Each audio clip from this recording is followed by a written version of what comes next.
오늘 우리 추수감사 주일 예배로 드립니다. 이제 추수감사절 주간이 이제 시작이 됩니다. 전 같으면 이제 타주에 나가 있던 자녀들이 돌아오고 흩어져 있던 형제들이 한 집에 모여서 언제 오느냐, 언제 도착하느냐, 또 서로 의논하면서 이제 추수감사절 함께 먹을 음식을 준비하고, 또 추수감사절이 지나면 추수감사절 밤중에 블랙 프라이데이 쇼핑을 하기 위해서 미리 작전 짜고 그럴 시기가 됐습니다. 그런데 분위기가 예전 같지 않습니다. 이 테러 사태 때문입니다. 파리에서 시작했던 지난 13일 금요일 날 테러 공격으로부터 시작해서 말리와 또 곳곳에서 벌어지는 테러 공격의 소식이 우리를 굉장히 근심하게 만들고 또 분위기를 굉장히 얼어붙게 만들고 있습니다. 특별히 이제 연말에 사람들이 많이 모이고 여행을 많이 다니는 시기에 오히려 테러의 위협이 높아지는 소식들이 들리고 있기 때문에 더 많이 염려하고 있습니다.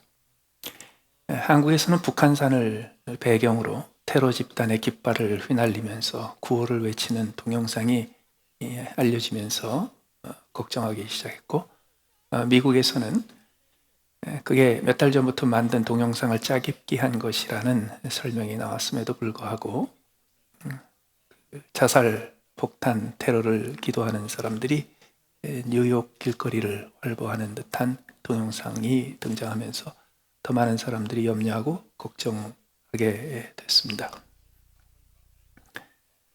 지난번에 13일 날 있었던 테러 공격 때문에 그동안에 앙숙으로 으르렁거리던 프랑스와 러시아와 미국이 연합을 해서 이제 본격적으로 테러 집단 아이시스의 본거지와 그들이 수도로 공포했던 지역을 대규모로 공격하고 대규모로 폭격해서 그 본거지를 말살하고자 하는 군사작전이 시작이 되었습니다.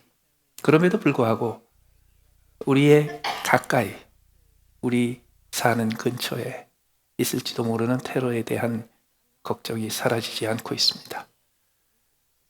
그 이유는 우리 주변에 벌어지는 테러는 탱크를 동원하고 또 군대를 동원하는 테러가 아니고 자생적인 테러리스트 또는 잠재적인 테러리스트들이 어느 날 갑자기 한 사람 두 사람이 별거 아닌 조그마한 폭발물 또는 무기를 가지고 벌리는 일이기 때문입니다. 그래서 이런 것은 본거지를 타격하던가 그러기가 어려워요. 그래서 막기가 더 어렵습니다. 이런 것을 막으려면 사실은 단기적인 방법이 사실은 없습니다. 장기적으로, 세계적으로 경제가 좋아지든지, 지난 10년 사이에 벌어진 세계적인 경제 불황의 여파로 전 세계 어디를 가든지 청년 실업률이 높아졌습니다. 중동이나 아프리카 같은 데서는 청년 실업률이 80%, 90%에 달합니다. 그들 중에 이 잠재적인 테러리스트가 되는 경우가 많이 생깁니다. 어떻게 막을 수가 없어요. 그래서 경제와 세계적인 분위기와 또 새로운 시대의 어떤 명제 같은 것들을 통해서 장기적으로 노력하지 않으면 막기가 어렵습니다. 왜 이렇게 되었습니까? 경제적으로 어려움을 겪고 그리고 개인적으로 시련을 극복하지 못했던 젊은 사람들 중에서 어느 날 덜커덕 테러 단체의 꼬임에 빠지고 그들의 모집책에 넘어가서 한순간에 테러리스트로 바뀌기 때문입니다. 그들이 그렇게 됐던 이유가 뭔가요? 원망 때문입니다. 오늘 본문에 원망이 등장합니다. 그들이 가지고 있는 그리고 그들이 표시하기 시작한 원망이 그 원인이라고 할 수 있습니다. 원망이 도대체 뭔가요?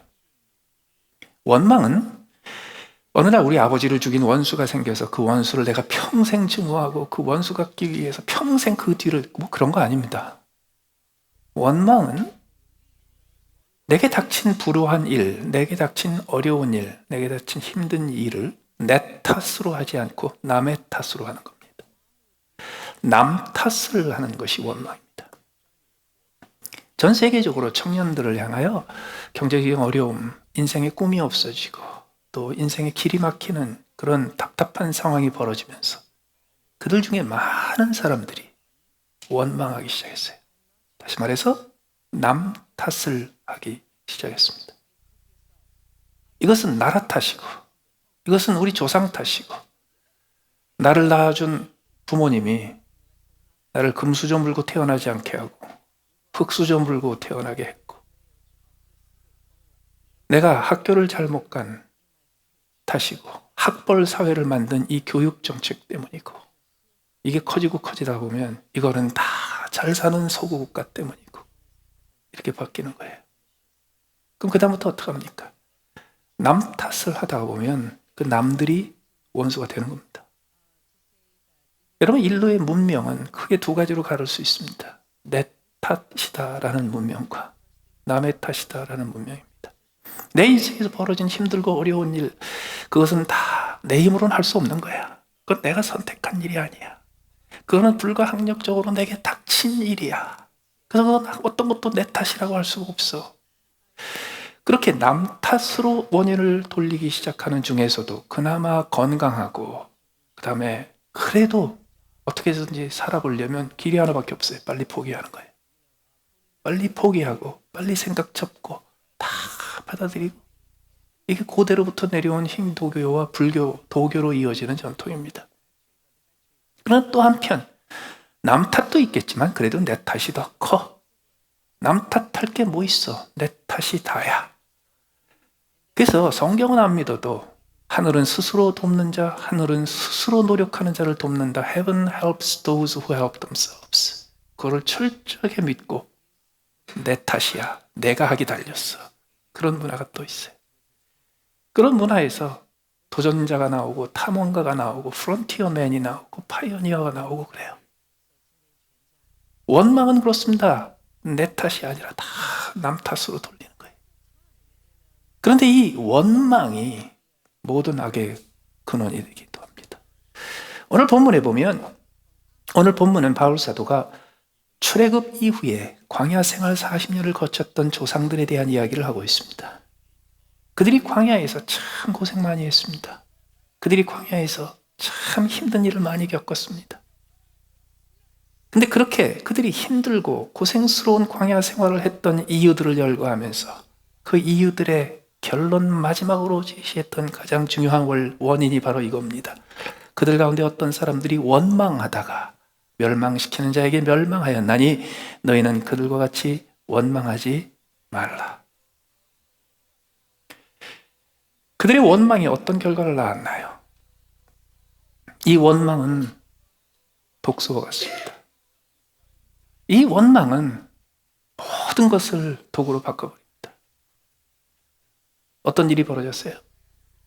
오늘 본문에 보시면 그러나 그들 가운데 어떤 사람들이라고 했죠. 원망은요, 한꺼번에 모든 사람들이 다 하는 게 아니에요. 몇몇 사람이 시작해요. 원망은 내 마음속에 어느 날 팍 터지는 게 아니에요. 속에서 조그맣게 스며올라요.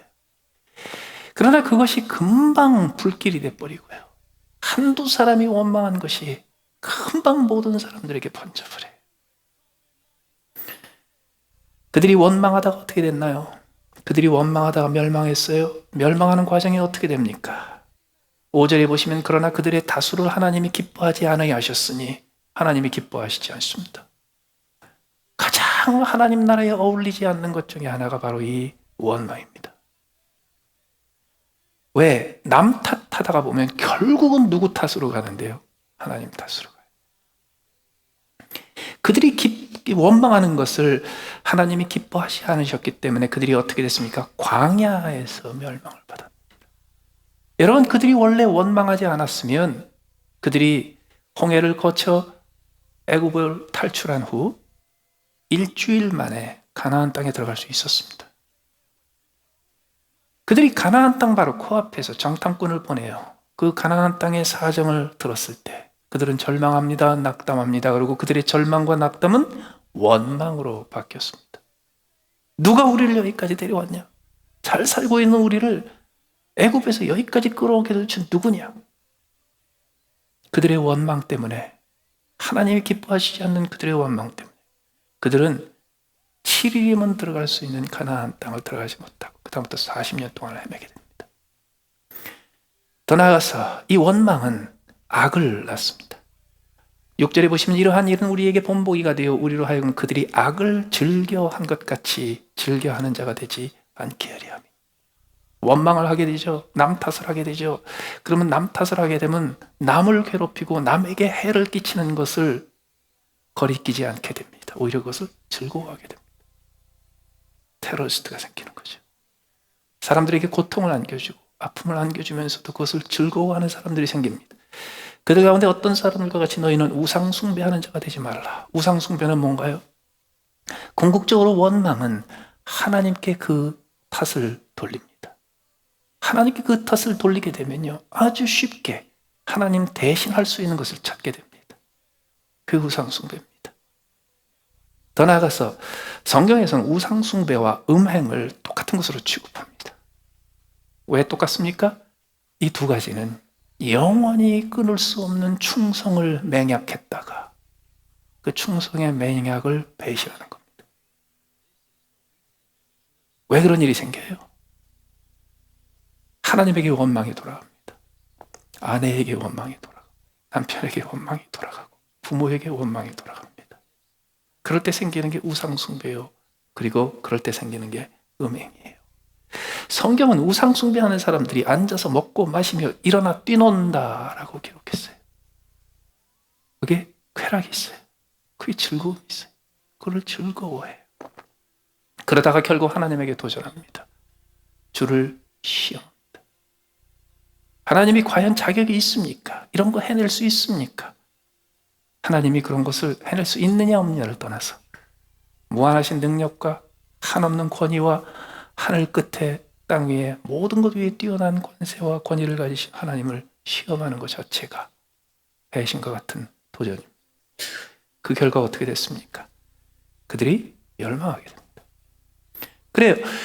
원망은 그 자체로서 파괴하는 게 아니라 원망은 모든 것을 도구로 바꾸고 모든 것을 악하게 만들어버립니다. 추수감사절 테이블 위에 아름다운 음식, 맛있는 음식이 이제 잔뜩 준비가 되어 있어요.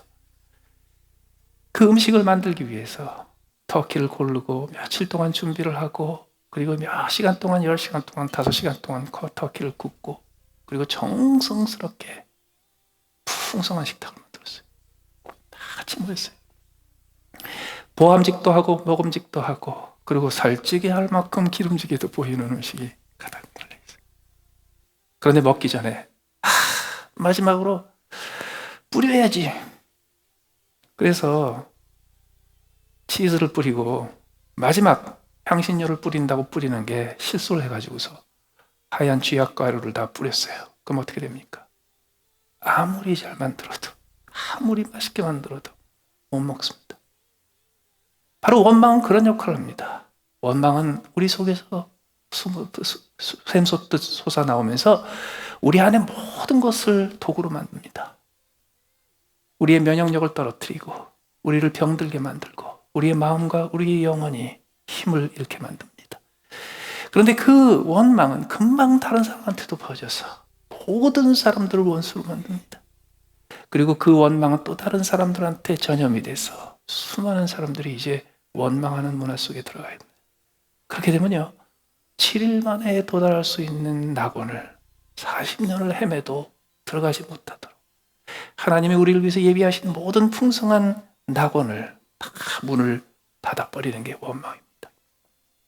그렇다면 이 원망을 우리가 어떻게 하면 해결할 수 있고 잠재울 수 있겠습니까? 특별히 이 원망의 해결을 찾을 때 우리가 오늘 본문에서 한 가지 기억해야 될 원리가 하나 있습니다. 원망은 우리가 구원받느냐 구원받지 못하느냐하고는 상관이 없어요.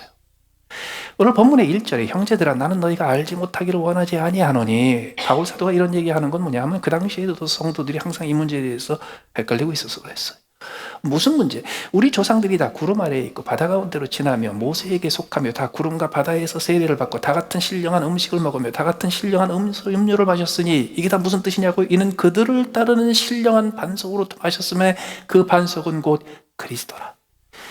이스라엘 백성이 애굽에서 종노릇하다가 하나님께서 홍해를 갈라 그들을 추격하고 있었던 애굽 군대를 따돌리시고 이스라엘 백성들이 바다의 한복판에 난 길을 따라 홍해를 걸은 후에 그 모든 원수되었던 애굽 군대를 수장시켰어서 그들을 구원하셨습니다. 그거 설명하는 거죠. 그렇기 때문에 지금 이 본문에 등장하는 이 백성들은 구원받은 백성입니다. 그들은 구원받은 백성입니다. 그런데 그들이 구원받은 후에 하나님이 기뻐하시지 않는 백성이 되어버린 거예요. 우리가 어떻게 구원받았습니까? 나는 여러분들이 알지 못하기를 원치 않습니다. 어떻게요? 우리는 다 구름 아래에 있고 바다 가운데 지나면서 예수 그리스도에게 속해요. 구름과 바다에서 예수 그리스도로 말미암아 침례를 받았고 다 같이 신령한 음식을 먹었습니다. 신령한 음료를 받았습니다. 무슨 말입니까? 예수님께서 나를 위해서 흘리신 피와 예수님께서 나를 위해서 찢기신 예수님의 몸으로 인하여 우리는 구원받았습니다. 이스라엘 백성들이 갈라진 홍해를 거쳐서 그들이 구원을 받은 것처럼 우리는 찢어지고 깨어지고 갈라진 예수 그리스도의 피와 몸을 통해서 우리는 구원받았습니다. 그렇게 우리는 구원받은 사람이에요. 그러면 이스라엘 백성들이 그 애굽으로부터 구원받아서 홍해를 건너 이제 애굽을 탈출했을 때 그 다음에 하나님께서 예비하신 게 뭔가요? 조금 전에 말씀드렸듯이 하나님께서는 그들을 위해서 가나안 땅이라는 패러다이스, 낙원을 준비해 놓으셨고 그들은 그곳에 7일 만에 들어갈 수 있었습니다. 그런데 그들이 못 들어가고 40일을 헤맸어요. 왜? 원망 때문에. 우리가 그리스도인이 됐습니다. 어떻게? 예수 그리스도를 통해서 예수 그리스도의 반석 때문에 예수 그리스도의 반석이 깨어지고 그곳에서 나오는 생명수 때문에 예수 그리스도의 반석에서 먼저 흘리셨던 그의 피와 찢겼던 그 몸 때문에 우리가 구원받았습니다. 예수 그리스도를 통해서 우리가 하나님의 자녀가 되었습니다. 그 다음에는요, 하나님께서 우리를 위해서 예비하신 풍성한 삶이 기다립니다. 하나님께서 우리를 위해서 예비하신 가나안 땅과 같은 패러다이스의 삶이 우리를 기다리고 있습니다. 그런데 그 삶을 어떻게 누릴 수 있냐고요? 7일이면 누릴 수 있어요. 금방 들어갈 수 있어요. 그런데 하나님께서 우리를 위해서 마련해 놓으신 그 아름다운 새로운 새 생명의 삶을 즉각 누리지 못하는 이유가 뭐예요? 원망하기 때문이에요. 즉각 누리지 못하는 이유가 뭐예요? 바로 원망이요. 그 원망 때문에 생기는 모든 독소가 나와 내 속과 내 주변을 다 오염시켜서 그래요. 심지어는 그것을 7일이면 얻을 수 있는, 금방 얻을 수 있는 하나님의 모든 풍성한 삶을 우리가 40년을 헤맨 후에야 간신히 이거였구나 그러고 얻기도 하지만 못 얻는 사람도 가끔 있어요.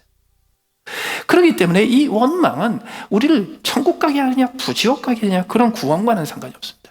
구원받은 그리스도인들도, 심지어는 구원받지 않은 사람들도 하나님께서 하늘에서 비를 악인과 선인을 가리지 않고 내리시는 것처럼 모든 사람들에게 베풀어 주시는 그 하나님의 은혜를 7일 만에 얻는 사람이 있고 40년이 지나도 못 얻는 사람이 있고요.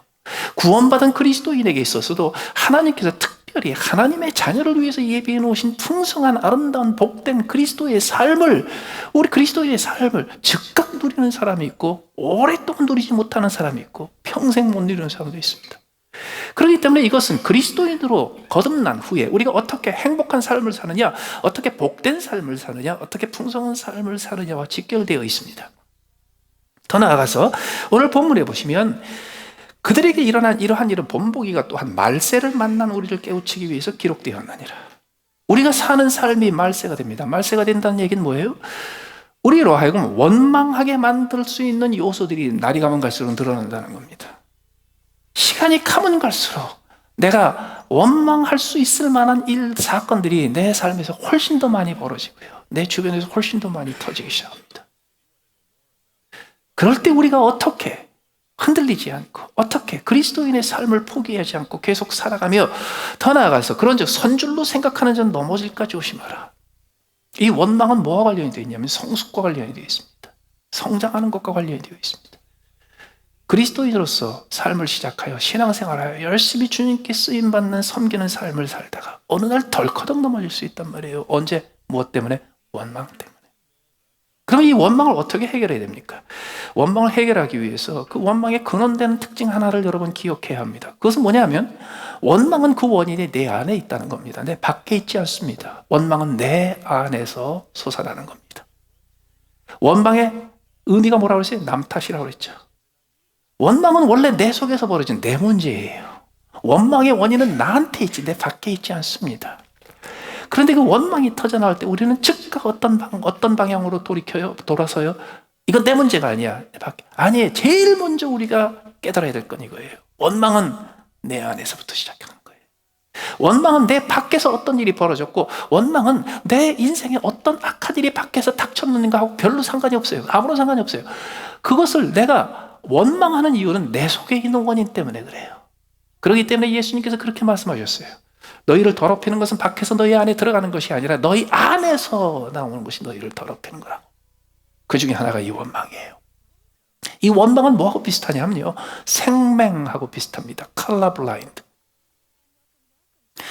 하나님께서 온 우주를 아름답게 만들었습니다. 하나님께서 만드신 온 우주의 아름다움 중에 가장 대표적인 게 아름다운 색깔입니다.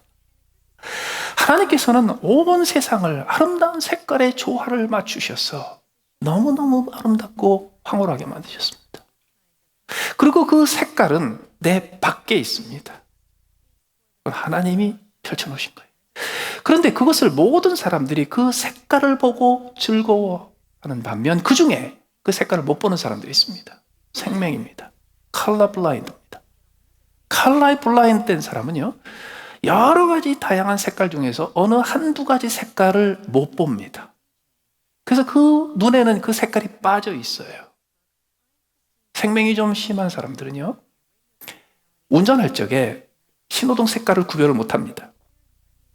빨간색, 노란색, 초록색을 전혀 구별하지 못합니다. 그래서 그 세 가지 색깔이 다 회색으로 보입니다.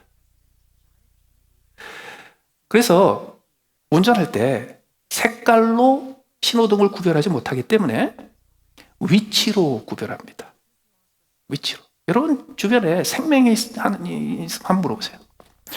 우리 생명이 없는 일반적인 사람들은, 보통 사람들은요, 운전할 적에 당연히 빨간불은 서라는 거고 노란불은 조심하라는 거고 초록불은 가라는 거라고 생각해서 색깔로 구별합니다. 그게 너무너무 당연합니다. 그런데 생명인 사람들은 그 색깔이 안 보여요. 그럼 어떻게 운전하냐고요?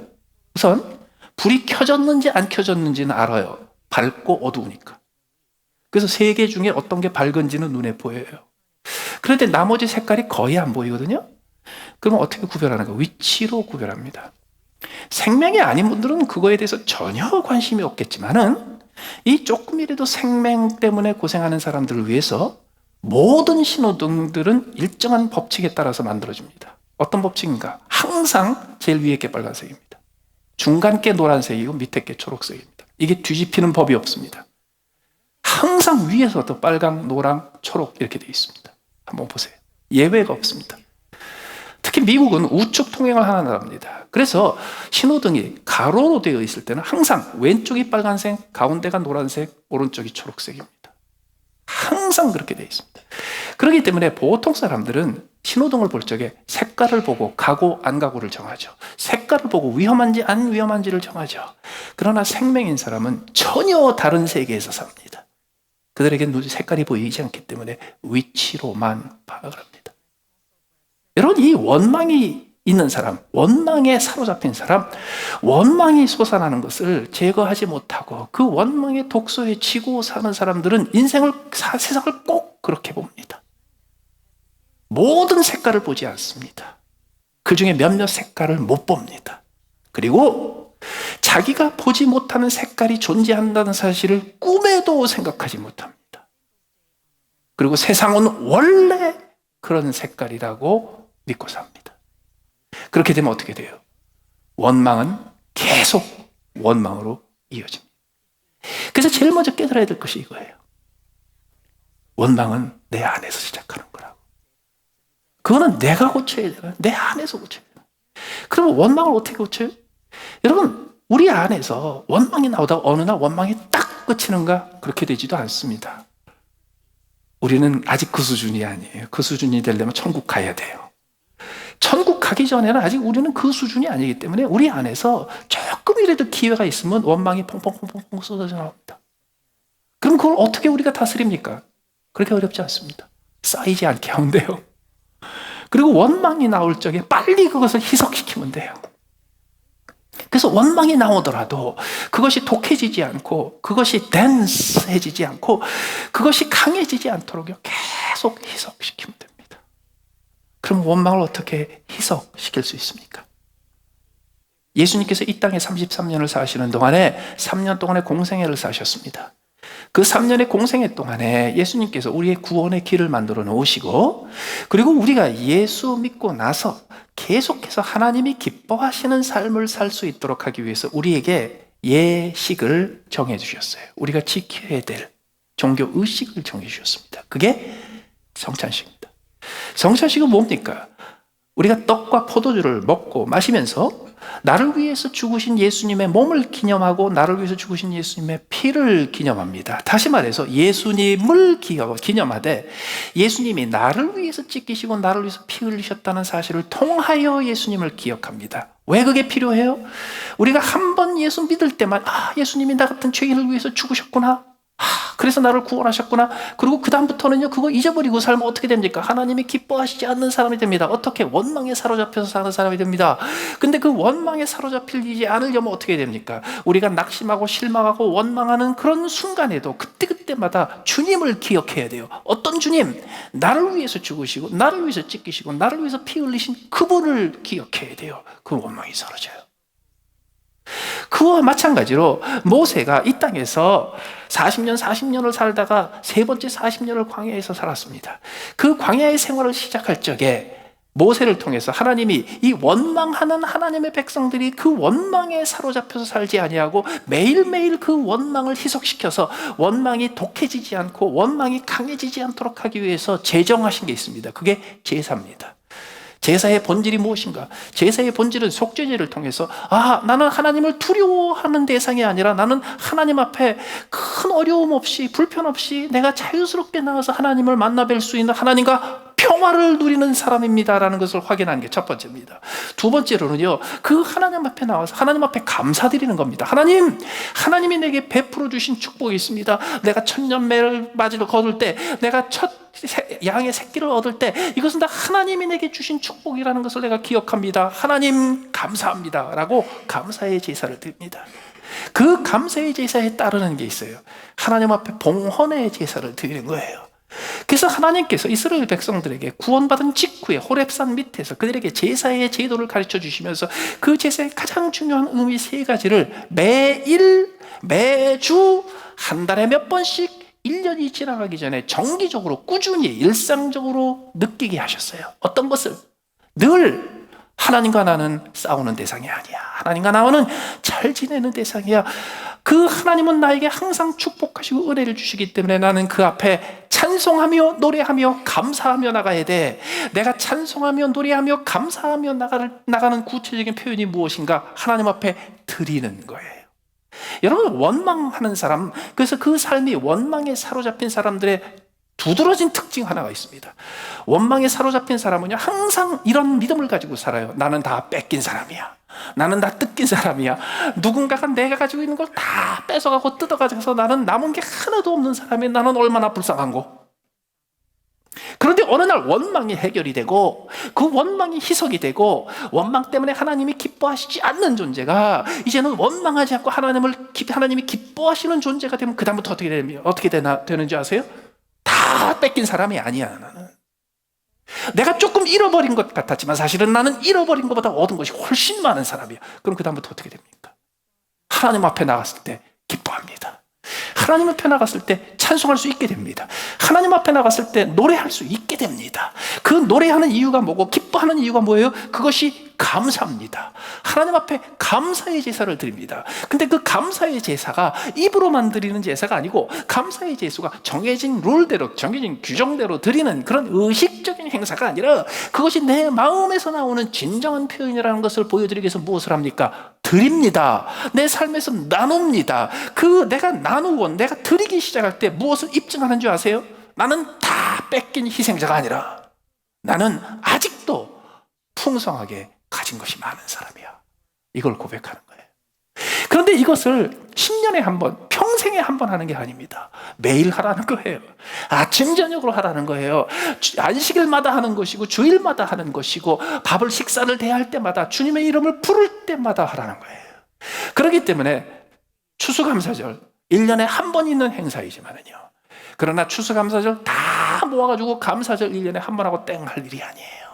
1년에 한 번 오는 감사절은 우리에게 이것을 상기시켜 줍니다. 맞아, 내 인생은 하나님을 노래하고 하나님 앞에 감사하고 하나님 앞에 드림으로 시작해서 내 하루는 하나님께 찬양하고 하나님 앞에 감사하고 하나님 앞에 드림으로 마무리하는 인생, 이거를 계속 반복하는. 그렇게 되면 어떻게 됩니까? 내 안에서 지금도 퐁퐁퐁퐁 솟아나오는 그 원망의 샘물을 희석합니다. 계속 씻어냅니다. 뭘로 씻어내요? 감사로 씻어냅니다. 하나님을 하나님 앞에 찬양하는 그 즐거움으로 씻어냅니다. 그것은 무엇으로 씻어내요?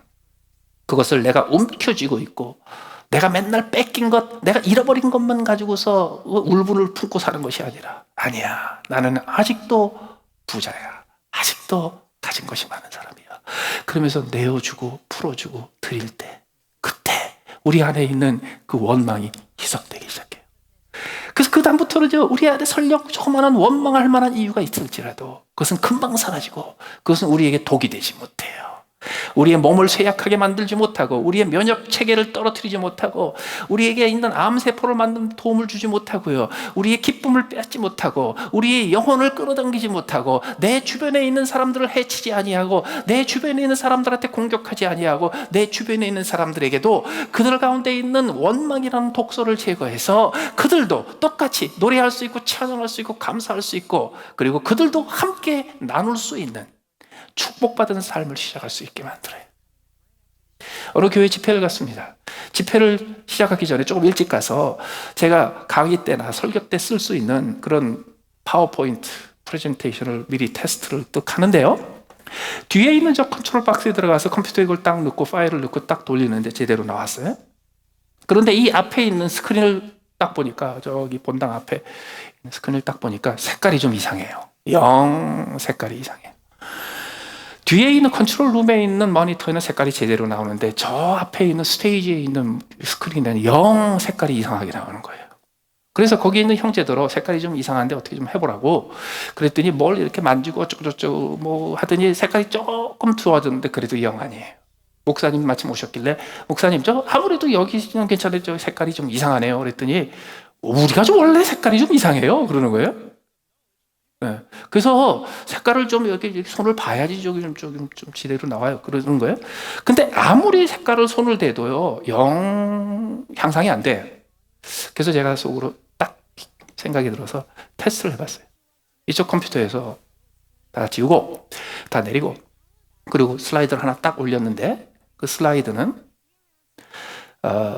컴퓨터에서 쓰는 세 가지 삼원색, 빨간색, 노란색, 그 초록색, 파란색 중에 파란색만 100% 나오는 파란 스크린을 딱 띄웠더니 저 앞에 본당 앞에 스테이지 앞에 있는 스크린에는 까맣게 나와.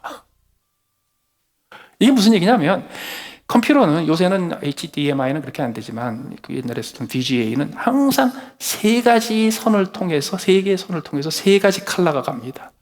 빨간색이 가고 초록색이 가고 파란색이 갑니다. 블루. 그런데 이 교회에 있는 컴퓨터와 모니터 사이에 꽤 길게 연결되어 있는 케이블 중에 어디선가 파란색 색깔을 보내는 전기줄이 끊어진 거예요.